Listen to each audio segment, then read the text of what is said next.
आप सभी लोगों को मेरा प्रणाम। मैं अंकुरोत्थान आज देश के उन सभी डॉक्टर्स को, नर्सिंग स्टाफ को, जितने भी हमारे नर्स हैं, वार्ड बॉय हैं, जो इस कोरोना वायरस से देश के लोगों की जान बचा रहे हैं, हमारे पुलिसकर्मी जो सुरक्षा व्यवस्था और लोगों को राशन पहुंचाने में मदद कर रहे हैं, हमारे सफाई कर्मचारी, दिल की गहराइयों से मैं आपका बहुत बहुत धन्यवाद करता हूं कि कोरोना महामारी से निपटने के लिए आप सब लोग अपने घर परिवार को छोड़ करके देश की रक्षा कर रहे हैं। आज इस बीमारी ने बहुत भयंकर रूप ले लिया है। अन्य देशों की तुलना में हमारे देश में ठीक है, लेकिन फिर भी हम सभी लोगों को सतर्क रहना है, अपने घरों के अंदर रहना है, सरकार के दिशा निर्देशों का पालन करना है। जो भी सरकार ने हमें गाइडलाइन दी है उनको फॉलो करना है। भारत सरकार के आयुष मंत्रालय ने जो हमारे इम्यूनिटी सिस्टम बढ़ाने के लिए जिन चीजों का सेवन करने के लिए कहा है, आप उन चीजों का सेवन कीजिए। काली मिर्च, लौंग, इलायची, दालचीनी का काढ़ा बनाकर पीजिए, दूध में हल्दी डालकर पीजिए और खट्टे फलों का सेवन कीजिए, नींबू पानी पीजिए। अगर हमारा इम्यूनिटी सिस्टम मजबूत रहेगा तो हम अंदर से मजबूत रहेंगे, हमारी रोग प्रतिरोधक क्षमता बढ़ेगी और हम इस बीमारी को हरा सकते हैं। अगर हम घर में रहेंगे तो निश्चित रूप से हरा सकते हैं, क्योंकि आज पूरा विश्व इसकी चपेट में आ चुका है। यूरोप पूरी तरीके से तबाह हो चुका है। स्पेन, इटली, जर्मनी, फ्रांस, यहाँ 1 लाख के आसपास मौत हो चुकी है इन 4 देशों में। ब्रिटेन में देखो बहुत अधिक लोगों की मौत हो चुकी है। अमेरिका जैसा शक्तिशाली देश आज इस बीमारी की चपेट में पूरी तरीके से घिर चुका है। 32,000 से ज्यादा लोगों की मौत अमेरिका में हो चुकी है। 6.5 लाख से अधिक लोग इससे संक्रमित हो चुके हैं। जब अमेरिका जैसा शक्तिशाली देश इस बीमारी से नहीं निपट पा रहा है, तो हमारा 133 करोड़ का देश बहुत बड़ा देश है, बहुत अधिक जनसंख्या है, बहुत भीड़ है, और भीड़ वाली जगहों से दूर रहिए, क्योंकि हमारे पास अभी संसाधनों की कमी है। हम अपने अगल बगल झांक कर देखिए, बहुत बुरी स्थिति है।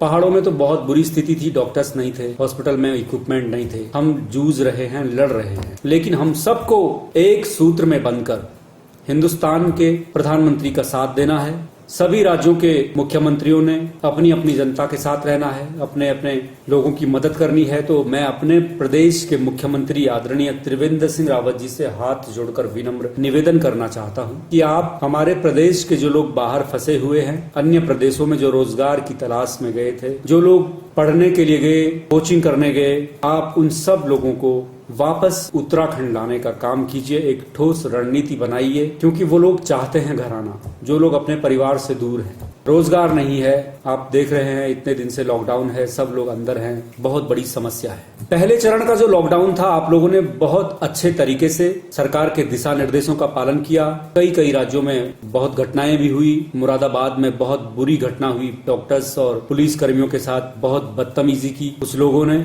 इंदौर में बहुत बदतमीजी हुई, डॉक्टर्सों के पीछे पड़े, पत्थर फेंके, ये बहुत गलत है। और कल हमने देखा कि कर्नाटक के पूर्व मुख्यमंत्री कुमारस्वामी जी के बेटे की शादी बड़ी धूमधाम से हुई। इससे देश में बहुत गलत संदेश गया है। अगर देश को चलाने वाले, प्रदेश को चलाने वाले लोग इस तरीके से गलत काम करेंगे, तो निश्चित रूप से जो घरों में हैं, जिन लोगों ने अपनी शादियों के लिए बहुत सारा सामान इकट्ठा किया था, लोगों को कार्ड बांट दिए थे, आपको देख करके उनमें एक आत्मग्लानि हो रही है कि बड़े लोगों की शादी हो रही है और हमने अपनी शादी टाल दी है। ये बहुत गलत है। देश में बहुत गलत संदेश गया इसका। कर्नाटक में ही विधायक जी 200-300 लोगों के साथ अपना जन्मदिन मना रहे हैं। माननीय प्रधानमंत्री जी ने जब जो है पूरे देश से अपील की दिए जलाने की, मोमबत्ती जलाने की, तो उत्तर प्रदेश में एक जिले की महिला जिला अध्यक्ष भारतीय जनता पार्टी की तिवारी जी ने हवा में फायरिंग की। ये बहुत गलत संदेश है। हम सब लोगों को जब अपने प्रधानमंत्री जी का दिए हुए निर्देशों का पालन नहीं करना है, तो निश्चित रूप से हम खुद भुगतेंगे। ये बहुत बड़ी बीमारी है। बड़े बड़े उद्योगपति जिनको करोड़ों का नुकसान हो गया है, वो घरों में बैठे हुए हैं, तो हम और आप क्यों नहीं बैठ सकते? बड़ी बड़ी हस्तियां, पूरा बॉलीवुड जगत घर के अंदर है, जो पूरा बिजी रहता था। 2 लाइन कहना चाहता हूं उन हस्तियों के लिए। घर गुलजार सूने शहर, घर गुलजार सूने शहर, बस्ती बस्ती में कैद हर हस्ती हो गई। आज फिर से जिंदगी महंगी और दौलत फिर से सस्ती सी हो गई। आज दौलत नहीं, जिंदगी चाहिए, और जिंदगी बचानी है। कोरोना से अगर हमें बचना है तो घर में बने रहना है। जाति धर्म से ऊपर उठ करके आज कोई जाति नहीं, कोई धर्म नहीं, कोई मजहब नहीं, कोई हिंदू नहीं, कोई मुसलमान नहीं। आज हम भारतीय हैं, और भारतीयों को इस देश को बचाना है, तो सबको एक सूत्र में बंध करके देश के प्रधानमंत्री का और अपने राज्यों के मुख्यमंत्रियों के दिशा निर्देशों का पालन करना है। क्योंकि जो भूखे लोग हैं, जो निर्धन लोग हैं, उनकी मदद करनी है।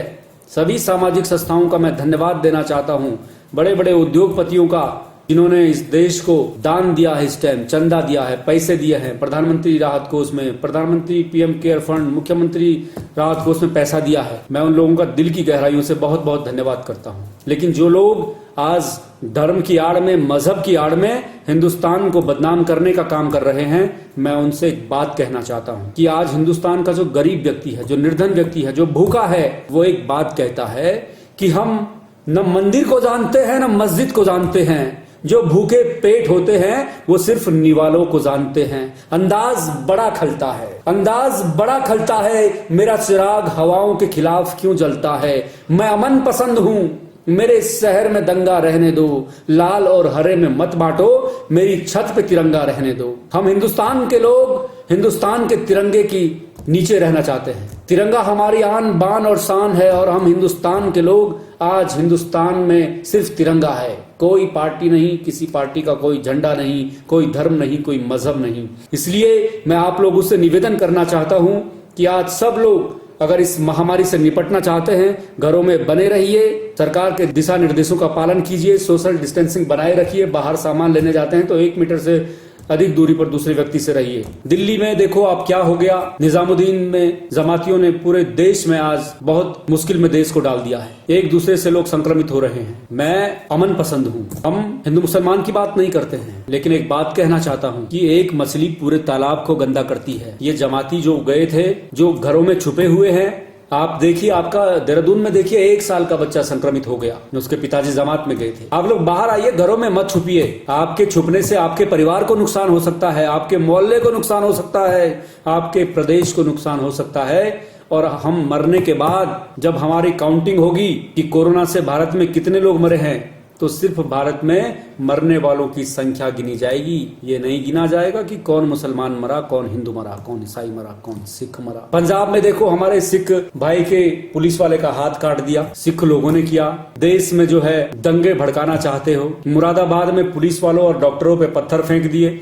इंदौर में ये घटना पहले हुई, डॉक्टर्स लेडी डॉक्टर पे पत्थर फेंक दिए। ये बहुत गलत बात है। हिंदुस्तान को अगर इस महामारी से बचाना है तो सब लोगों को आज एक सूत्र में बंध करके सरकार के दिशा निर्देशों का पालन करना है, घरों में रहना है। और मैं सभी विपक्षी दलों से भी निवेदन करना चाहता हूं कि आप सब लोग इस समय देश के साथ हैं, देश की सरकार के साथ रहिए, राजनीति बाद में होगी। हमारे सभी धर्मों के भाई लोगों से हम निवेदन करना चाहते हैं कि प्लीज अगर आप इस महामारी से निजात पाना चाहते हैं, इस बीमारी से निपटना चाहते हैं, तो इसका एक ही इलाज है, फिलहाल घरों में बने रहिए, क्योंकि इसकी कोई दवाई अभी तक नहीं बन चुकी है। ना ही विश्व में जितने भी देश हैं, सब देशों के वैज्ञानिक शोध करने पे लगे हुए हैं, लेकिन अभी तक हमें सफलता नहीं मिली है। इसलिए आप सब लोगों से हाथ जोड़कर विनम्र निवेदन है कि आप लोग सरकार के दिशा निर्देशों का पालन कीजिए। आप सभी लोगों का बहुत बहुत धन्यवाद। जय भारत, जय उत्तराखंड।